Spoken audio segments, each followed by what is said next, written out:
Salut à toi. Dans cette petite vidéo, laisse-moi te montrer la voix de « J'irai te tuer dans tes rêves ». Et j'ai bien dit « j'irai » et pas « j'irai ». Confonds pas le futur et le conditionnel, hein. Non mais...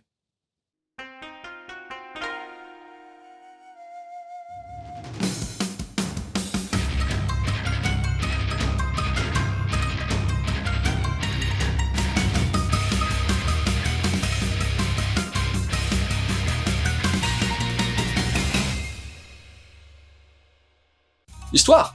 La grande sœur de Wataru, il y a 8 ans, eh bien, elle s'est faite assassiner. Enfin, elle a subi la totale, hein, avec le pack enlèvement, viol et assassinat. Et donc, tu t'en doutes, Wataru, il a bien la haine depuis. Et il va partir à la recherche des tueurs de sa sœur qui, au moment des actes, étaient mineurs. Et donc, ils viennent juste d'être libérés. Mais lors d'un accident, ouais, on va dire ça comme ça, Wataru va développer une espèce de pouvoir. Il peut rentrer dans les rêves des gens et interagir matériellement avec. Tu captes un peu le délire par la suite? Non? Puis le titre, hein, aussi, je suppose.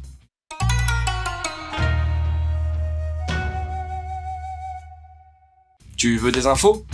Datant de 2018 et fini en 4 tomes, j'ai pas beaucoup de données sur ce shonen dessiné par Ninomae Kakeru et scénarisé par Masuko Yu. Ah si, c'est arrivé en France chez Pika en 2022, et c'est du 14+, alors si t'as pas l'âge, va mater Pyjamasque, ok?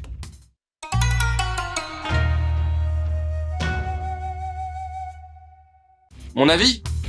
Niveau dessin, on peut pas dire que j'ai été subjugué.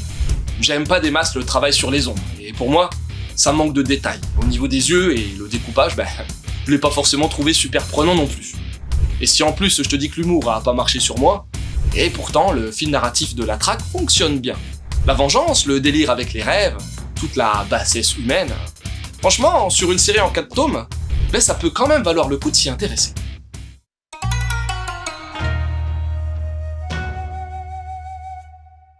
Quelques conseils? 17 ans, une chronique du mal, une histoire vraie qui fait grave flipper. Anonyme, un autre titre que l'on a fait il y a pas si longtemps que ça, en mangado. Et puis Death Note avec le délire de « je peux plus ou moins tuer qui j'ai envie de tuer en magouillant ».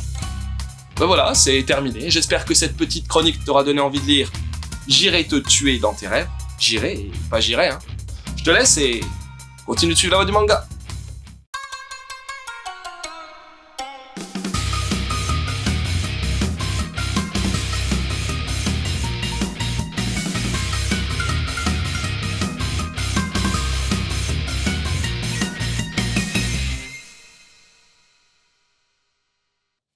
J'ai toujours été fasciné par les rêves.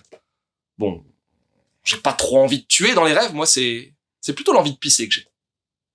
Et ouais.